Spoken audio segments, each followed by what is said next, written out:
I love writing for the voice, actually.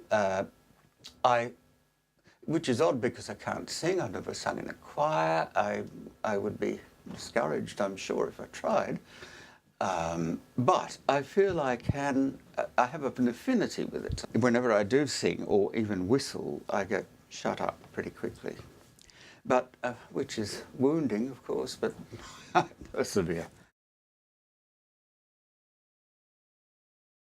I was an undergraduate, and a friend of mine who was studying piano had a job as a church organist. He's, just to keep himself going, and he had to put on a nativity play for children at the end of the year, and he came to me with a bottle of brandy, I remember, and said, "I'd like you to give me some advice. I don't know what to do with this," and and I said, okay, and we got stuck into the brandy, and then I sat down and showed him how I would have written the first part of it, which was a carol, setting of a carol, medieval carol. And he said, well, would you like to write the rest, which is 40 minutes music? I went to see my teacher, who said, well, what about the string quartet? And I said, well, no, that can wait, can't it?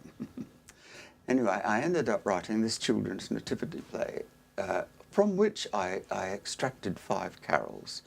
And I thought, okay, well, they were a bit derivative of my teacher, Peter Maxwell Davies, and other people who'd done carols, but I could feel my voice coming. I think in the end I was pretty happy with them. But I didn't realise that these children couldn't read music, and they couldn't hit high A from the B flat below, etc., etc., all sorts of nasty things. It wasn't bad vocal writing, I don't think. It was just, these days, let's say, that it's always sung by women, these carols, which are originally for children. Okay, so that was my start, and I learnt a lot from that. And then I was asked to write a Stabat Mater for, was it the Song Company or the Chamber Choir, I think? Well, actually, it was a joint commission it ended up being. And okay, well, I got bored with that, and I decided, nobody minded about this. I set some Latin songs, which were fairly pastiche, and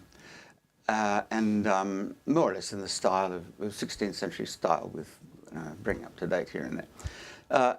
And I learnt a lot from that.